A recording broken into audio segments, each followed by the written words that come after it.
I never thought I would say it, but the Democrat who ran for president in 2016, Andrew Yang, actually makes some good points regarding the state of the Democratic Party in 2025. Then he ran for New York City mayor in 2021, where he was the front runner for much of that race. And then he decided to leave the Democratic Party, and here he is explaining that decision. Why leave the Democratic Party? I mean, you ran for president and mayor as a Democrat. I've been a Democrat for 26 years, Anderson. Polarization is at record high levels in the United States. Political stress is approaching civil war levels. And the question is, how can we bring the temperature of the country down? Let's bring in Andrew Yang. He's currently an independent and the Noble Mobile CEO. Andrew, it's very great to have you in studio. So thanks for coming on. Thanks for having me. It's great to have you, especially considering, you were a front runner for New York City mayor. We see this incoming Mamdani administration, and I saw some clips of you saying that he needs to curate relationships with big businesses, keep them here. He needs to assuage the concerns of Jewish voters. And likewise, he also needs to, you said, keep Tish. That's the NYPD commissioner. He said he's going to do that. I'm curious if you think he's doing those things and what you make of the Oval Office meeting. I was thrilled at the tenor of this Oval Office meeting because one of the major pitfalls potentially for a mayor like Mamdani was getting crosswise with this administration, having resources pulled, having ICE officials down, downtown and other parts of the city. And so the fact that Zoran and Donald Trump seem to be on the same page, so many New Yorkers today are breathing a huge sigh of relief. I hope it holds up. Yeah, it was very interesting to watch, no doubt. I spent a lot of time yesterday listening to a moment that put you on the map, and it was your interview with Joe Rogan, and it was fascinating. This was 6 years ago, before I was even thinking about AI, and you had a word of warning of what AI could do to the country. I want to replay those remarks. This is 6 years ago, Andrew Yang. I saw that we're pouring water into a bathtub that has a giant hole ripped in the bottom, and that for every 5, 10, 50 jobs that my entrepreneurs are going to create, we're going to lose 5, 10, 50,000 jobs. Bain says you're looking at between 20 and 30% of jobs subject to automation by 2030, which is pretty soon. It's like 11 years from now. That's frightening. That was 6 years ago. Do you think we're still on pace to lose 30% of jobs to AI? It's more certain than ever, unfortunately, Kaylee. And you can see right now big companies are scaling back hiring recent college graduates. You have entire customer service departments being replaced by AI. It's starting to show up in the numbers, and unfortunately, that's going to speed up in the coming months. I wish I was wrong back in 2019, but I fear I was right. And President Trump, he has some interesting ideas to make things more affordable. You talked about so-called freedom dividends. President Trump had an idea for tariff dividends. We brought in all this revenue. He tweeted out that $2,000 he wants to give back to the American people in tariff revenue. Healthcare payments he wants to give directly to the American people and not to insurance companies. Are those proposals you like? Yeah, I do. Anything that puts buying power into the hands of the average American family is a huge win. By the way, that money is going to go right into local businesses, into keeping the economy robust. One of the things I used to say was that capitalism works a lot better when people have money to spend. And I think it's a great idea, regardless of what the source of the money is. You could say, in my case, it was an AI tax. In Trump's case, it's a tariff tax. But for a family, it would be an enormous win. So do you think that I know you're not a Democrat anymore, but this seems like a proposal that maybe you could get some Democrats on board with?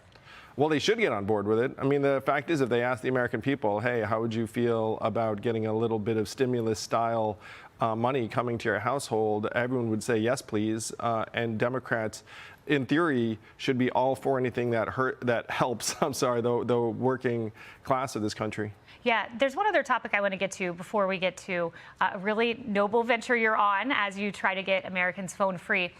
I was very interested in the remarks you made to Anderson Cooper about bringing down the rhetoric.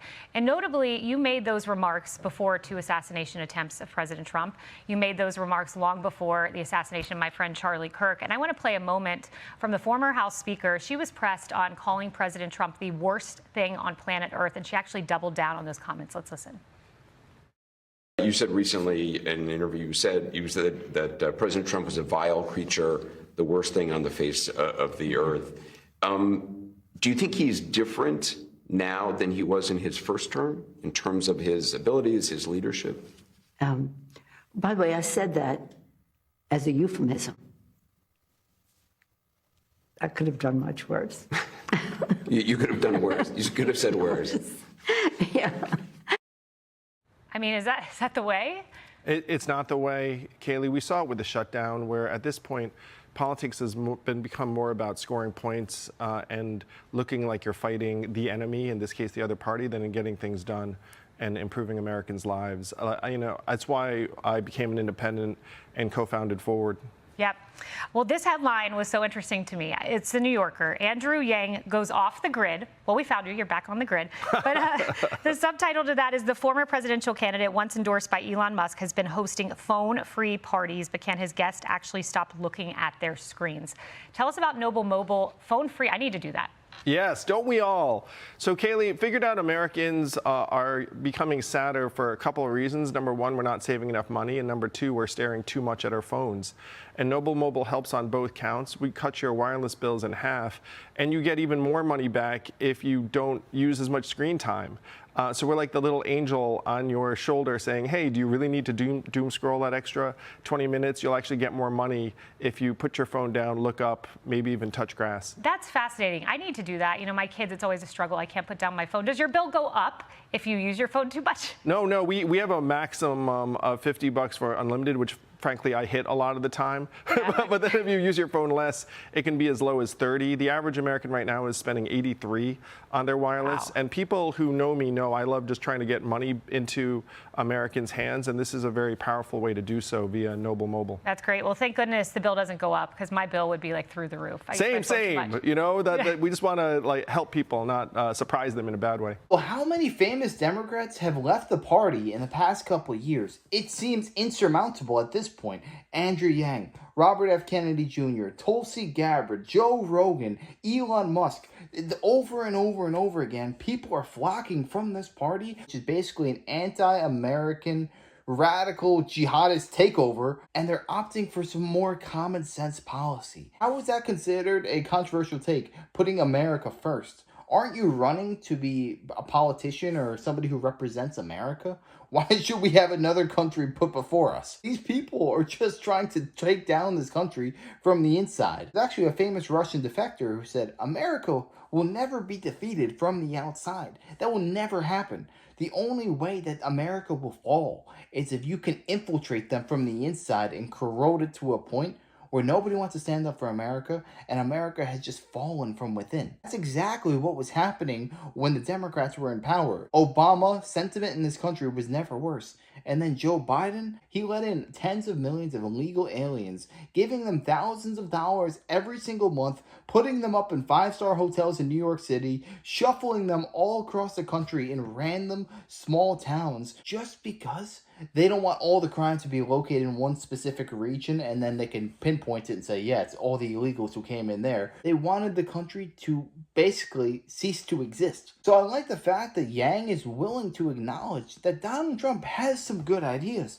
Like, the fact is, these tariff payments, I think, is probably the best way to win over public sentiment towards Donald Trump. Because if every American received $2,000 just because of the tariffs that we are generating from other countries, then people are going to start waking up and saying, oh my gosh, like, these tariffs are actually exceptional. Our quality of life is improving by the day. Groceries are getting cheaper. Gas is cheaper. My electric bill is cheaper. I have more money in my pocket. I can walk the streets safely. People are going to say, why would I ever vote against this guy? He's only making everything in my life exceptionally better. And the last thing I want to say is Nancy Pelosi just has to leave Washington, D.C. altogether. She has made hundreds of millions of dollars at the behest of the American people. She is the greatest stock trader that has ever existed. She makes Warren Buffett look like an absolute numbskull. Her stock returns are the greatest that has ever been seen in the history of this entire world. So she has nothing to say. She is nothing but an old, corrupt, cranky woman